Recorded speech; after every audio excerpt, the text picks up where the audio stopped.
Përshëndetje të gjithëve dhe mirë se erdhët në kuzhinën e Rajanës. Sot do të gatuajmë së bashku tavë me bamje. Sigurisht, çdo familje dhe anvis ka metodat e veta të përgatitjes së tavës me bamje.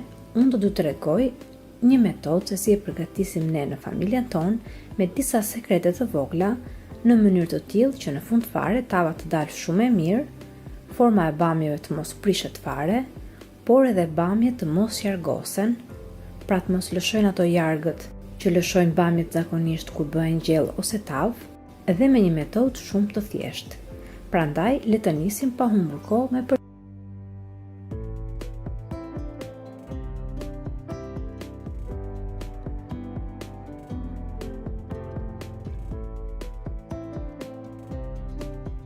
por të përzgjidhni edhe bamjet që janë të vogla, pra bamjet që janë të mëdha të mos i përzgjidhni, pasi bamjet e mëdha nuk bëhen të mira dhe nuk janë të shijshme shumë kur i bëni gjell apo tavë. Tani do të bëjmë pastrimin e bamjeve. Do t'i pastrojmë bamjet siç e shikoni edhe në video, duke u hequr nga pak rreth e rrotull bishtit të tyre, por pa u aprishur formën e bishtit, pra pa u aprirë bishtin fare, në mënyrë që bamjet gjatë kohës që zjejnë ose që piqen në furrë të mos ju prishet forma. Dhe nëse u aprisni bishtin komplet, bamjet pastaj do të jargosen, pjesa e brendshme e bamjeve do të dalë jashtë gjatë kohës që bamjet zjejnë. Prandaj do të veproni kështu siç e shikoni edhe në video, në mënyrë që në fund fare tava apo gjella t'ju dalë shumë e mirë. Më pas bamjet i laj mirë me ujë të ftohtë dhe i kemi gati për të vazhduar me përgatitjen e recetës. Mos harroni që përpara se të nisni këtë recetë, të keni vendosur mishin që të zjejë. Mund të përdorni mish viçi ose mish qengji. Ndërkohë që mishi zjen, ne vazhdojmë me pjesën e përgatitjes së bamjeve. Në fillim do të bëjmë skuqjen e bamjeve. Për këtë në një tenxhere do të shtojmë pak vaj ulliri dhe aty do të shtojmë edhe bamjet. Bamjet i skuqim mirë duke i kthyer her pas here ato. Mirë është që gatimin e bamjeve ta bëni në zjarr mesatar, nuk është se në këtë rast bamjet duhet që t'i gatuajmë apo t'i skuqim ato derisa ato të ndryshojnë ngjyrën e tyre, por mjafton aq sa bamjet të marrin një skuqje të lehtë, por pa ndryshuar ngjyrën e tyre.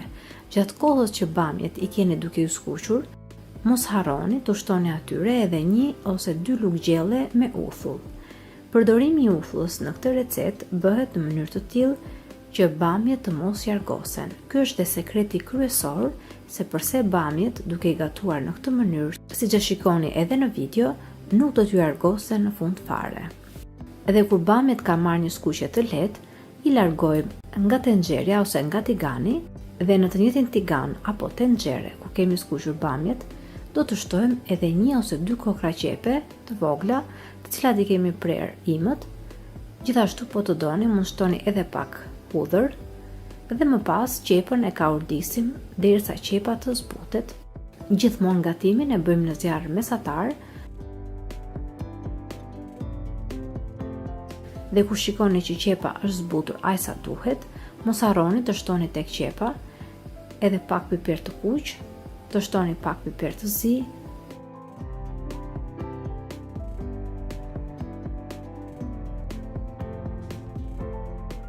edhe më pas tek qepët unë kam shtuar edhe 4 domate me madhësi mesatare, të cilat i kam quruar nga lëkura dhe i kam ngrirë në rende.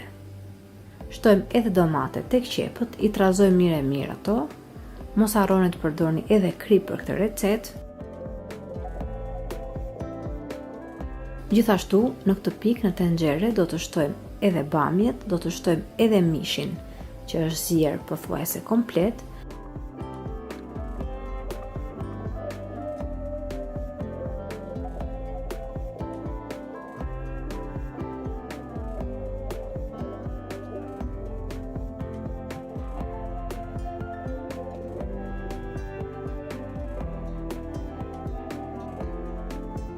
Dhe më pas, të gjithë masën që keni në tenxhere e trazojmë mirë, e lëmë të gatuhet për të paktën 5 ose 10 minuta në zjarr mesatar dhe më pas të gjithë masën e tenxheres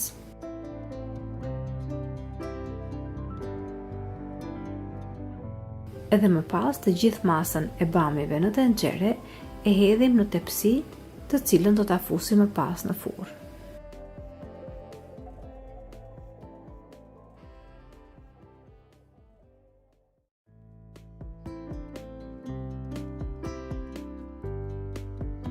Gjithashtu për këtë recetë mund të përdorni edhe lëngun e mishit.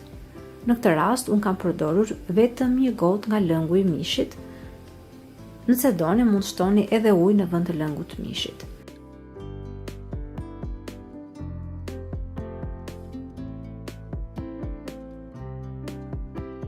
Më pas të gjithë tavën e fusim në furrë për të paktën 25 ose 30 minuta në 200 gradë Celsius. Kaq mjaftojnë për këtë recetë, pasi mos harroni që bamjet i kemi gatuar edhe më përpara, se ato t'i fusim në furrë, gjithashtu edhe mishi është i sjerë. Megjithatë, kohëzgjatja e pjekjes së tavës varet shumë edhe nga furra që ju keni në shtëpinë tuaj. Nëse gjatë kohës që tava është në furrë, do të shikoni që bamjet kanë filluar të ndryshojnë ngjyrë në pjesën e tyre të sipërme, por ju mendoni që duhet akoma më shumë kohë që tava të piqet, atëherë mos i lini bamjet që të digjen, por mbulojini ato me një letër kuzhine në mënyrë që bamjet të mos digjen shumë. Mirë është që në fund fare tavën të mos e thani shumë, pra kur ta hiqni tavën në furrë, tava të ketë pak lëng, pasi në këtë mënyrë bëhet edhe më e shijshme. Në kanalin tim keni edhe metoda të tjera të përgatitjes së recetave me bamje. Nëse kjo recetë ju pëlqeu, mos hezitoni të jepni asaj një like, si dhe ta shpërndani me miqtë e familjarët tuaj në rrjetet sociale. Gjithashtu, mos nguroni të abononi në kanalin tim, si dhe të shtypni cilën e vogël anash kanalit, në mënyrë që të njoftoheni sa herë në kanal postohen recetat e reja. Ju falenderoj të gjithëve që më ndoqët edhe në videon e sotshme. Bashkë do të dëgjohemi sërish në videon e radhës. Deri atëherë, Zoti ju bekatoft të gjithëve.